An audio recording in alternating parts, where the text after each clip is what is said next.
राज का क्या शांत करवा दी सर। हेलो हेलो, शांति प्लीज। शांति से सब निकल भोजन के लिए सबको भोजन के लिए सभी कोई ऊपर जाए, लेकिन शांति से जाए।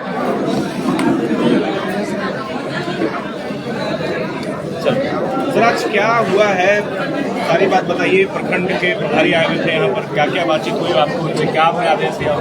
पार्टी ने पूरे राज्य में सभी पदाधिकारियों को जिम्मेदारी देने का निर्णय लिया है और उसी के तहत आज विधानसभा स्तर के, लोकसभा स्तर के और प्रखंड स्तर के पदाधिकारियों का जिन्हें नामित किया गया है, जिन्हें दायित्व दिया गया है उस प्रखंड का प्रभारी के रूप में, उनका आज परिचय सभा था।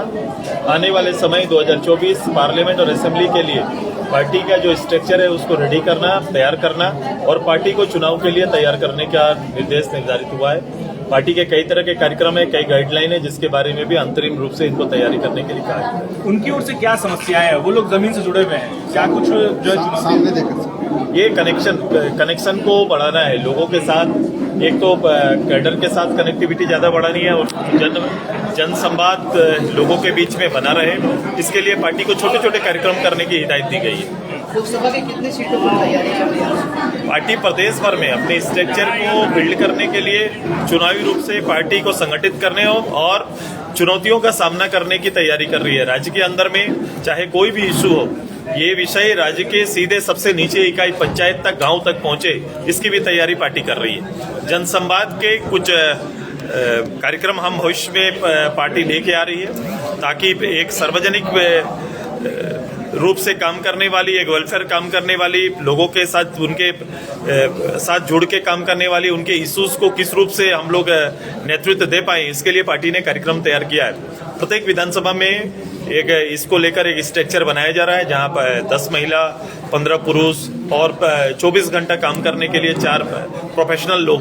तो ये एक अलग से एक तैयारी चल रही है जिनका प्रशिक्षण का कार्यक्रम चलेगा और ये संगठन लोगों के लिए उपलब्ध रहे हर समय, उसकी तैयारी चल रही है। रांची लोकसभा सीट में पहले भी आज प्रतिनिधित्व कर चुकी है, क्या आने वाले समय में दावेदारी हो सकती है? अभी मैंने कहा राज्य के सभी 14 लोकसभा पर पार्टी एक संगठन के रूप में जहां पार्टी का विस्तार महाधिवेशन में हमारा तय था, वहीं आने वाले लोकसभा विधानसभा के लिए पार्टी एनडीए को मजबूत करने के लिए, एनडीए की जीत सुनिश्चित करने के लिए तैयारी करेगा। क्या सीट शेयरिंग पे भी कोई बातचीत हुई अभी? वो उसका स्तर अलग है, आप जानते हैं। जब सीट शेयरिंग को लेकर चर्चा होगी हम आएंगे, आपके सामने बताएंगे। आपने सत्र में रोजगार का मुद्दा उठाया, कहा कि 4 साल में 8,000 नियुक्तियां हुई, वो भी उसमें पूरा सरकारी नहीं है। अब ये डाटा मैंने रखा, किसी को चुनौती देना है तो दे सकते हैं। जिस सरकार ये वादा करके आई थी कि मैं डायरेक्ट इनडायरेक्ट, मैं ये नहीं कह रहा हूं, मैं इसको परिणत भी नहीं कर रहा हूं, जिसने साल में 5 लाख लोगों को रोजगार देने का, मैं ये 4.5 साल के बाद भी कुछ महीने बीत गए, मैं उसको ना गिनूं, लेकिन 4 साल का तो पूरा हिसाब होना चाहिए।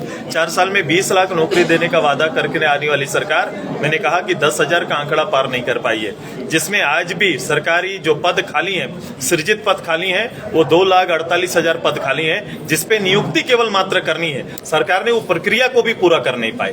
मैं इसीलिए कह रहा हूं कि ये युद्ध के विरोधी है और जो भी परीक्षाएं आई, जो परीक्षा हुआ, आपने उसके हाल को भी देखा है कि बेचने की आदत, जो लत लगी है इसके साथ, उस लत को उन्होंने स्टूडेंट की नौकरी बेचने तक में सीमित कर दिया। आपके समय में कई प्रखंडों को नए तरीके से सृजित करने की बात आई, अब तक वो नहीं हो पाया है। अभी 23 इस तरह के प्रखंड थे जो लगातार हम लोग बात कर रहे हैं, चर्चा कर रहे हैं, जिसका सृजन होना था, जिसको नए रूप से आना था, जिनको आधार में आना था, वो नहीं आ पाया है। सरकार के पास, इस सरकार, वर्तमान सरकार के पास भी ये विषय पड़ा हुआ है। सरकार को इसमें निर्णय लेना चाहिए। ठीक है, हो गया।